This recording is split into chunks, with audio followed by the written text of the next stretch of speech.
Welcome to IACE. ఈ వీడియోలో మనం important current affairs MCQs discuss చేద్దాం. సో ఫస్ట్ క్వశ్చన్ చూద్దాం. So first question, which Indian former hockey coach has been appointed as the coach of the US men's hockey team?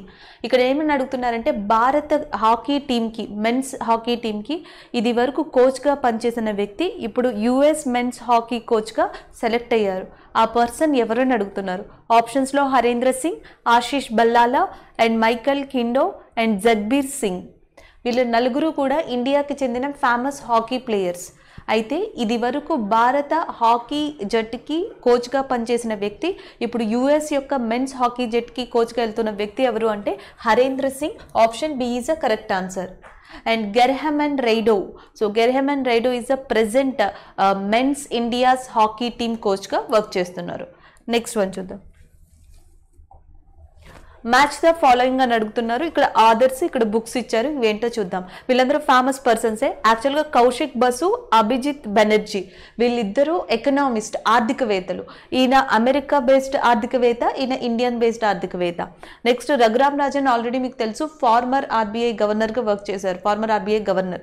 So next వచ్చేసి Satya Nadella. So very popular person in the world అని చెప్పొచ్చు. So వీళ్ళ నలుగురిని ఈ బుక్స్తో మనం match చేయాలి. So సత్య నాదెల్లాకి సంబంధించిన book ఏది అంటే Hit Refresh. So Hit Refresh అనే బుక్ ఎవరు రాశారంటే Satya Nadella. So option D is a correct answer. So next వచ్చేసి రఘురామ్ రాజన్. రఘురామ్ రాజన్ సార్ రాసిన బుక్ ఫాల్ట్ లైన్స్ అనేది. So C is a correct answer. Raghuram Rajan Fault Lines. Next Abhijit Banerjee. So Abhijit Banerjee Poor Economics అనే బుక్ని రాశారు. Option A is a correct answer. So next వచ్చేసి Kaushik Basu. So Kaushik bus the republic of beliefs అనే book రాశారు. So option B is a correct answer. DCAB is a correct answer. So ఇక్కడ చూద్దాం DCAB. So DCAB is option C. Option C is a correct answer.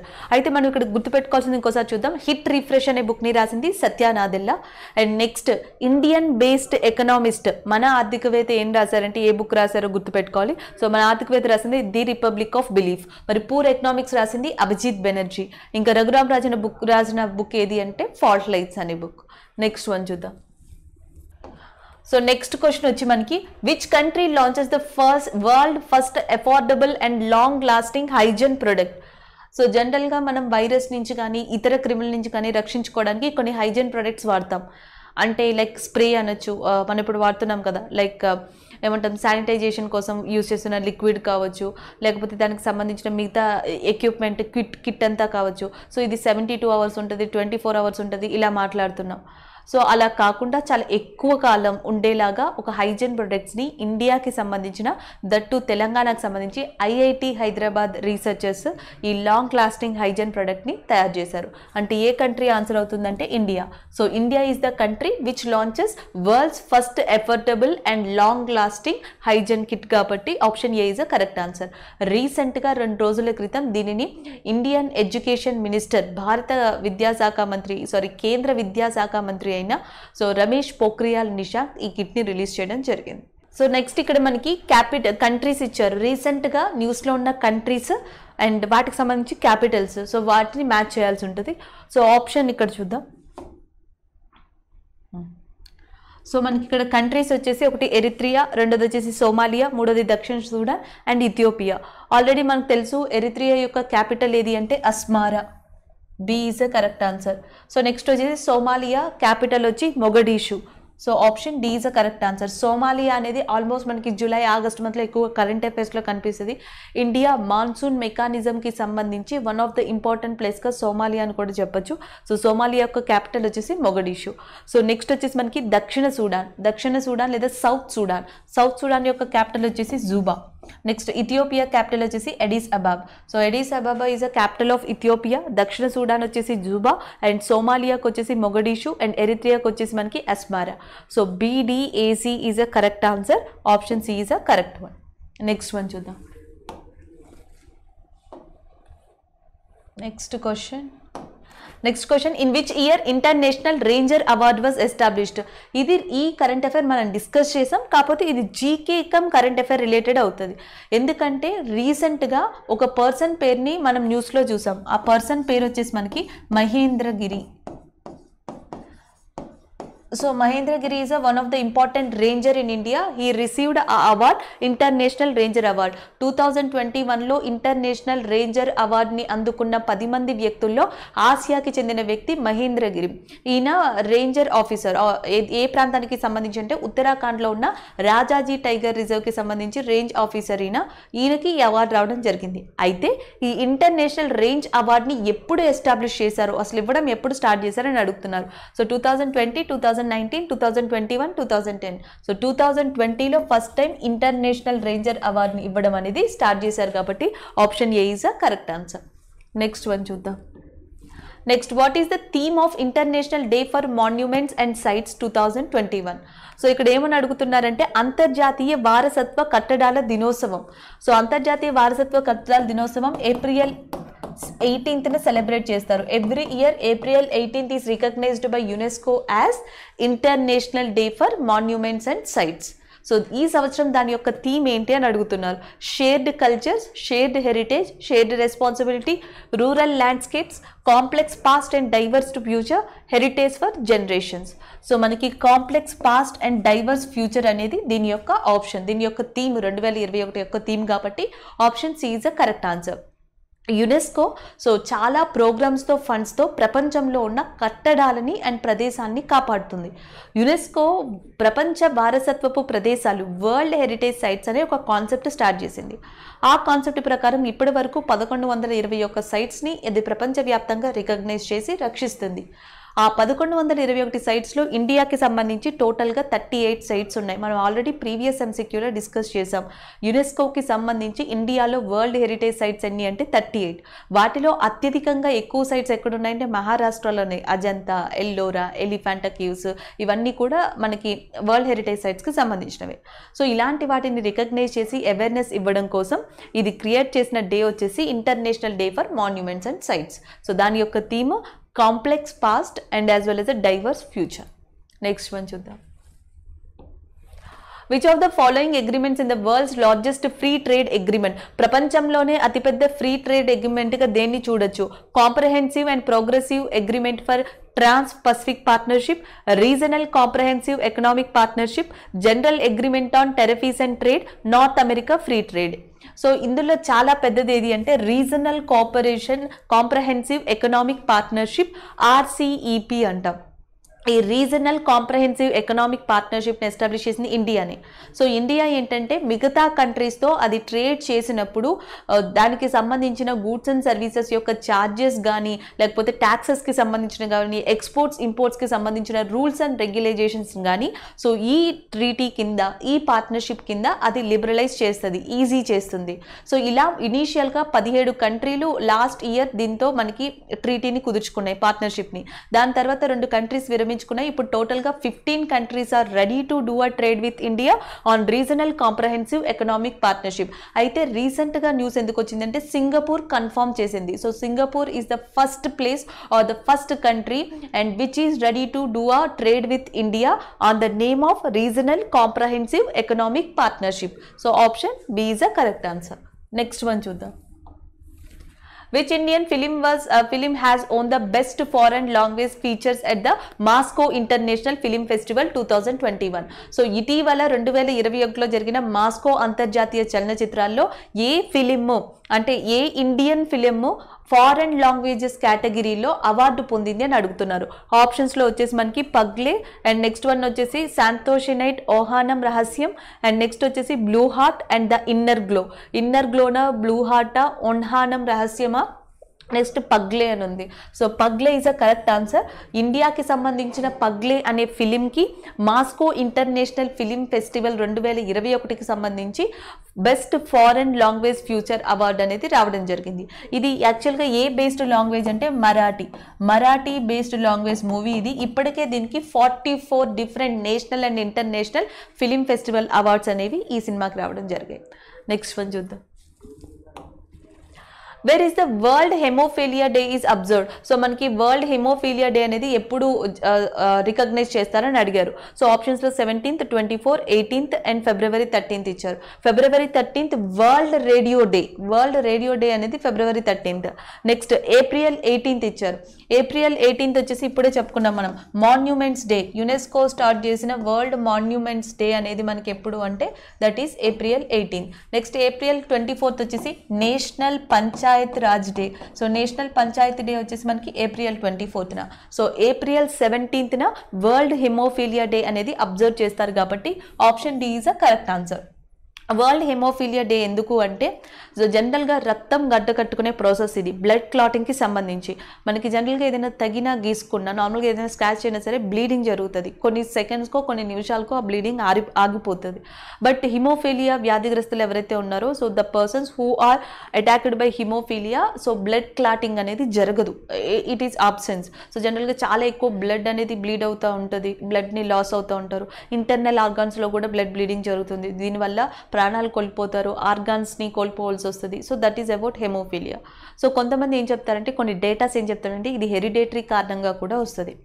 Main reason ఏంటంటే X chromosomes అనేవి dysfunctioning వల్ల, X chromosomes అనేవి dysfunction అవ్వడం వల్ల so ఈ disorder అనేది కలుగుతుంది. ఎక్కువగా మెన్స్లో ఇది ఎఫెక్టివ్గా కనిపిస్తుంది. హెమోఫీలియా ఏ, హెమోఫీలియా బి అనే రకాలని ఇప్పటిదాకా మనం రికగ్నైజ్ చేయగలిగాం. సో ఈ వ్యాధికి సంబంధించి ప్రపంచానికి అవేర్నెస్ ఇవ్వడం కోసం ఒక ఫౌండేషన్ 1963లో ఏర్పడింది. దాన్నే వరల్డ్ ఫెడరేషన్ ఫర్ హీమోఫీలియా అంటాం, WFH 1963లో ఏర్పడింది. సో ప్రపంచంలో ఉన్న వ్యక్తులకి హీమోఫీలియా గురించి చెప్పడం కోసం 1989 నుంచి 1989 నుంచి every year April 17th World Haemophilia Day అనేది సెలబ్రేట్ చేయడం జరుగుతుంది. దీని యొక్క ఈ సంవత్సరం 2021 April 17th World Haemophilia Day యొక్క థీమ్ ఏంటి అంటే so adaptability for the change. So adaptability for the change అనేది దీని యొక్క థీమ్గా చెప్పచ్చు. నెక్స్ట్ వన్ రాద్దాం, adaptability for change. So this is a theme of haemophilia day. Next one, recently which among the following countries not placed in the United Nations currency manipulator watch list. So currency manipulator ఏంటంటే unfair currency activities ని చేస్తే so US Treasury Department of Treasury అనేది ఒక naming, ఒక కేటగిరీని create చేసింది. దాని పేరే currency manipulators అంటాం. దీంట్లో ఏ కంట్రీ లేదు అని అడుగుతున్నారు. Mexico, Canada, India, China. So Canada అనేది ఈ దాంట్లో ఈ లిస్ట్లో లేదు కాబట్టి option D is the correct answer. So next question చూద్దాం. So next question, recently who chaired the first meeting of the National Startup Advisory Council. So 2020లో National Startup Advisory కౌన్సిల్ని ఎస్టాబ్లిష్ చేశారు. ఎందుకు అంటే ఇండియాలో స్టార్టప్స్ని ఎంకరేజ్ చేయడం కోసం, దాని మెజర్స్ని అంటే ఎలాంటి మెజర్స్ తీసుకోవాలి వీటిని ఎంకరేజ్ చేయడం కోసం, డెవలప్ చేయడం కోసం అని చెప్పేసి ఈ కౌన్సిల్ని ఎస్టాబ్లిష్ చేశారు. అండ్ ఇంకొకటి వరల్డ్ ఈజీ ఆఫ్ డూయింగ్ బిజినెస్లో ఇండియా యొక్క ర్యాంక్ అనేది మెరుగుపరచడం కోసం కూడా ఈ 2 లక్ష్యాలతో నేషనల్ స్టార్టప్ అడ్వైజరీ కౌన్సిల్ అనేది స్టార్ట్ అయింది. అయితే ఫస్ట్ మీటింగ్ అనేది ఎవరి అధ్యక్షతన జరిగింది అని అడుగుతున్నారు. హర్షవర్ధన్, రమేష్ పోఖ్రియాల్ నిశాంక్. సో మనకి health minister Harshvardhan, education minister ఇక్కడ ఆరోగ్య శాఖ మంత్రి హర్షవర్ధన్ అండ్ విద్యాశాఖ మంత్రి Ramesh Pokhriyal Nishank and next Jitendra Singh, Piyush Goyal. So మనకి పీయూష్ గోయల్ రైల్వే శాఖ మంత్రి అయిన Piyush Goyal and recently chaired the first meeting of the National Startup Advisory Council. So కాబట్టి option A is the correct answer. Next one చూద్దాం. నెక్స్ట్ వచ్చేసి recently which country launched the first mega food park project in Gujarat. So గుజరాత్లో first mega ప్రాజెక్ట్ని ఏ country launch చేయబోతుంది అని అడిగారు. So first answer చూద్దాం, తర్వాత ఎక్స్ప్లెనేషన్ చూద్దాం. ఆన్సర్ వచ్చేసి మనకి Italy, option C is the correct answer. So జనరల్గా మెగా ఫుడ్ పార్క్స్ అనేవి ఎందుకోసము అంటే ఫార్మర్స్ని and as well as a మార్కెట్ని, మార్కెట్ అంటే పీపుల్, బయ్యర్స్. సో బయ్యర్స్ని, సెల్లర్స్ని ఒకే ప్లాట్ఫామ్ దగ్గరికి తీసుకొచ్చి ఈ మిడిల్ మ్యాన్ వ్యవస్థ, దళారీ వ్యవస్థను అనేది కంప్లీట్గా ఆపేయాలి. సో దీనివల్ల ఏంటంటే బయ్యరు, సెల్లరు ఇద్దరు కూడా యూజ్ అవుతుంది, లాభపడతారు అనేది దీని యొక్క మెయిన్ ఉద్దేశం. సెకండ్ థింగ్, సో రైతు పంటల్ని పండిస్తాడు, దాన్ని అమ్మేది మండీలో, దాన్ని గవర్నమెంట్ కొని కోల్డ్ స్టోరేజ్లో స్టోర్ చేస్తుంది. దాని తర్వాత రిటైలర్స్ వస్తారు, మార్కెట్కి తీసుకెళ్తారు, అమ్ముతారు. ఒక్కొక్కటి డిఫరెంట్ ప్లేస్లో జరుగుతుంది.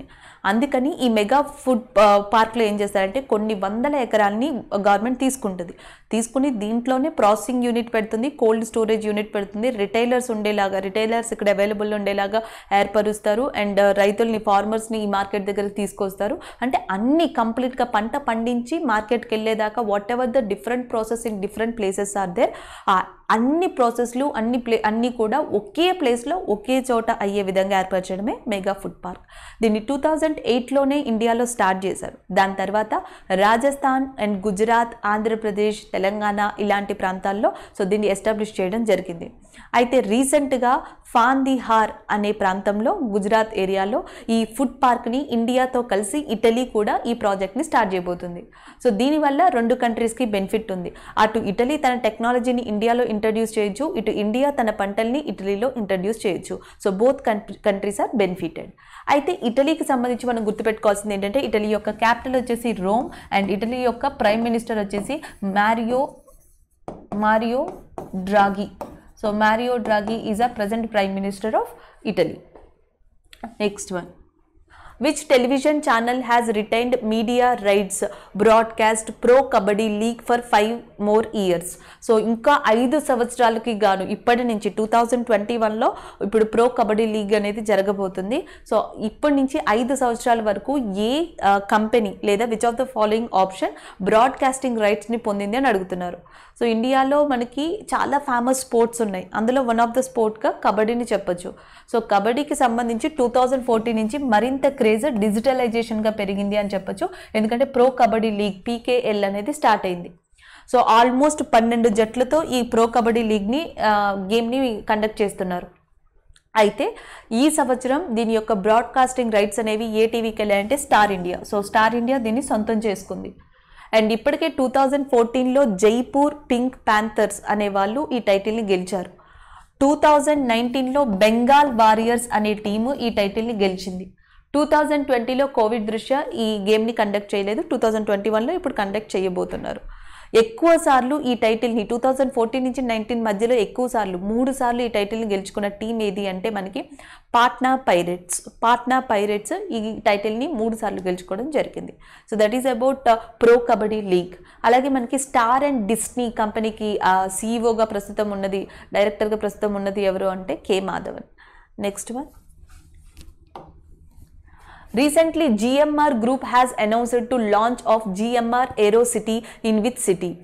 GMR Groups వాళ్ళు రీసెంట్గా GMR AeroCityని ఎక్కడ ఎస్టాబ్లిష్ చేస్తామని చెప్పారు అంటున్నారు. AeroCity అంటే ఇక్కడే మనకి డిఫరెంట్ ఫీల్డ్స్కి సంబంధించి అన్నీ కూడా ఒకే ప్లేస్లో ఎస్టాబ్లిష్ చేస్తారు.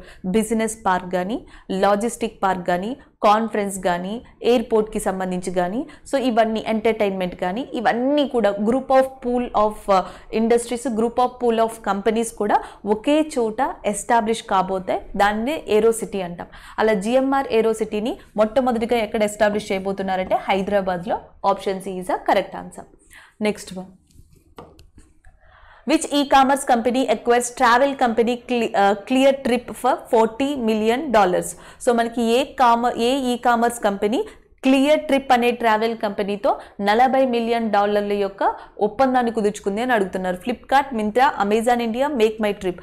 Flipkart is a correct answer. Flipkart Cleartrip అనే ట్రావెల్ కంపెనీతో $40 మిలియన్ యొక్క ఒప్పందాన్ని కుదుర్చుకోవడం జరిగింది రీసెంట్గా. Option B is a correct answer. Next question. Which of the following app to augment the mental well being of Indian citizens? మనకి Indian citizens కోసం start చేసిన యాప్ ఏది అని అడుగుతున్నారు. ఆప్షన్స్లో జీవన్ సేవా app and Manas app and next వచ్చేసి సూపేస్ app, next వచ్చేసి మా డాడ్ యాప్. మనకి మానస్ యాప్ అనేది ముఖ్యంగా ఎవరైతే మానసిక రుగ్మతలకి సంబంధించి లేకపోతే మానసికంగా ఇండియన్స్ని మోటివేట్ చేయడం కోసం దీనికోసం స్టార్ట్ చేసిన యాపే మానస్ యాప్. జీవన్ సేవ యాప్ వచ్చేసి మనకి మెయిన్గా ఏంటి అంటే ఢిల్లీ స్టార్ట్ చేసింది. ఢిల్లీ గవర్నమెంట్ హోమ్ ఐసోలేషన్లో ఉన్న కోవిడ్ పేషెంట్స్ హాస్పిటల్కి వెళ్ళడానికి, స్కానింగ్కి, వీటన్నిటికీ ట్రావెలింగ్ ఫెసిలిటీ కావాలి కాబట్టి వాళ్ళ కోసం అంటూ ప్రత్యేకంగా ఒక అంబులెన్స్ సర్వీస్ లాంటి దాన్ని స్టార్ట్ చేసింది. దానినే జీవన్ యాప్ అంటాం. నెక్స్ట్ సూపేస్ యాప్ వచ్చేసి మనకి సుప్రీంకోర్టుకి సంబంధించి సుప్రీంకోర్టు ఒక ప్రత్యేకమైన ఆన్లైన్ పోర్టల్ని ఇటీవల ప్రారంభించింది. దాంట్లో ఏంటంటే దానికి సంబంధించిన కేసెస్ ఆన్లైన్ డేటాని అందులో మెయింటైన్ చేయడం జరుగుతుంది. అది సుప్రీంకోర్టుకి సంబంధించిన సూపేజ్ app. Jeevan Seva app ambulance లేదా ట్రావెల్ ఫెసిలిటీ హోమ్ ఐసోలేషన్లో ఉన్న కోవిడ్ పేషెంట్స్ కోసం ఢిల్లీ స్టార్ట్ చేసింది. మానస్ యాప్ ఏంటంటే సో ఇండియన్ సిటిజన్స్కి మెంటల్లీ వెల్బీయింగ్గా ఉంచడం కోసం ఈ యాప్ని స్టార్ట్ చేశారు. Option D is a correct answer. Next one చూద్దాం. Which of the following books are not written by doctor BR Ambedkar? ఆప్షన్స్లో ఫస్ట్ వచ్చేసి మనకి కుల వినాశనం అని ఉంది, ఎనిహిలేషన్ ఆఫ్ క్యాస్ట్, నెక్స్ట్ వచ్చేసి Buddha and his Dharma, and next the untouchability slavery. So slavery, untouchabilities, Buddha and his Dharma, and next annihilation of caste అని ఉన్నాయి. సో స్లావరీ అనే బుక్, బానిసత్వం అనే బుక్ని డాక్టర్ బిఆర్ అంబేద్కర్ రాయలేదు, దాన్ని రాసింది జ్యోతిబా పూలే. సో జ్యోతిబా పూలే రాసిన బుక్ ఏది అంటే స్లావరీ అనే బుక్ని రాయడం జరిగింది. Next one, who is the co-founder to Adobe software company who recently passed away? So మనకి అడాప్ సాఫ్ట్వేర్ కంపెనీకి కో-ఫౌండర్ అయిన ఏ పర్సన్ రీసెంట్గా చనిపోయారని అడుగుతున్నారు. Lee Kun Hee and Frank Carney and Peter Kellner and next వచ్చేసి Charles Chuck Geschke. So Charles Chuck Geschke ఎవరైతే ఉన్నారో ఈ పర్సన్, సో ఈయన చనిపోవడం జరిగింది. Charles Chuck Geschke is the co-founder of Adobe software. So recently he was died. So option C is the correct answer. Next one చూద్దాం. Which of the following platform is an electronic marketplace for aqua farmers? So మనకి aqua రంగంలో ఉన్న రైతుల కోసం electronic సొల్యూషన్స్ని వాళ్ళకి వచ్చే ప్రాబ్లమ్స్కి solution ఇవ్వడానికి ఒక డిజిటలైజ్డ్ ప్లాట్ఫామ్ని స్టార్ట్ చేశారు. దాని పేరేంటి అని అడుగుతున్నారు. ఈ నామా, లేకపోతే ధన్ మండియా, ఈ సాంటానా, ఈ మార్కెటా? ఈ సాంటా అనేది కరెక్ట్. సో ఈ సాంటా అనేది ఏంటి అంటే జనరల్గా electronic solution and argumentation for the నాస్కా ట్రేడర్స్ ఆఫ్ ఆక్వా. దీని అర్థం ఏంటంటే మనకి నాస్కా అంటే అర్థం national centre for sustainable aqua కల్చర్కి సంబంధించిన రైతులందరూ కూడా ఈ నాస్కా కిందకు వస్తారు. సో జనరల్గా ఇండియాలో బ్లూ రివల్యూషన్ అనేది మనకు ఉంది. సో బ్లూ రివల్యూషన్తో చాలా డెవలప్మెంట్ అనేది మనం అక్కడ చేసాం. ప్రధానమంత్రి మత్స్య సంపద యోజన అనేది ఉంది. సో ఇవన్నీ చూసుకుంటే ప్రపంచంలోనే టాప్ 2లో ప్రొడక్షన్ అంటే ఫిష్ ప్రొడక్షన్లో మనకి టాప్ 2లో ఉన్నది ఇండియా అని చెప్పొచ్చు. అయితే ఈ ఆక్వాలో ఉన్న ప్రాబ్లమ్స్కి చెక్ పెట్టడం కోసం డిజిటలైజ్గా వీళ్ళు క్రియేట్ చేసిన పోర్టల్ పేరే ఈ సాంటా అనేది కరెక్ట్ ఆన్సర్. సో మనకి electronic solution and argumentation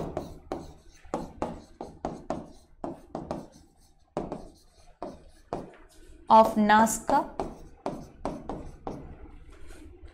traders in aquaculture. So ఇది దాని యొక్క అబ్రివేషన్. నెక్స్ట్ వన్ చూద్దాం. Which among the rating agency downgraded India's economic growth 12.6% from 13.5% for the fiscal year ending March 2022 అని అడుగుతున్నారు. Answer వచ్చేసి Nomura. So Nomura is a company and which is recently rating that downgraded India's economy for growth 12.6% from the 13.5% for this fiscal year ending of the March. So ఈ ఆర్థిక సంవత్సరం ending కి so India యొక్క prediction అంటే మనకి 13.5% అనుకున్నాం economic growth, దానిని 12.56% కి చూపించిన ఏజెన్సీ ఏది అంటే that is a Nomura. Next one, the 8th edition of Special Force military exercise Kanjar conducted between which countries? So Kanjar అనేది మనకి ఏ కంట్రీస్ కి మధ్య జరిగింది అంటే India, Kyrgyzstan. So India, Kyrgyzstan కి మధ్య కిర్గిస్తాన్ యొక్క క్యాపిటల్ అయిన Bishkek. So Bishkek is the capital of this Kyrgyzstan. So ఈ ప్రాంతంలో ఈ ఎక్సర్సైజ్ అనేది జరపబడింది. సో మిత్రశక్తి అనేది దేనికి సంబంధించిందంటే ఇండియా అండ్ శ్రీలంక యొక్క బైలేటరల్ దానికి మిత్రశక్తి అనేదాన్ని చెప్పొచ్చు. సో నెక్స్ట్ వచ్చేసి మనకి ఇండియా అండ్ కజకిస్తాన్కి సంబంధించి Kazind. So Kazind is a bilateral exercise between that Kazakhstan and India. So already మనం ప్రీవియస్ దాంట్లో బంగ్లాదేశ్కు గురించి సంబంధించి లాట్ ఆఫ్ థింగ్స్ డిస్కస్ చేసుకున్నాం. మీకు గుర్తుంటే కింద కమెంట్ చేయండి ఇండియా అండ్ బంగ్లాదేశ్కి రీసెంట్గా జరిగిన అండ్ మిలిటరీ ఎక్సర్సైజ్ పేరేంటి, ఎందుకంటే దాంట్లో నేపాల్, భూటాన్ కంట్రీస్ కూడా పాల్గొన్నాయి. దాని యొక్క నేమ్ని కింద కమెంట్ చేయండి. Thank you.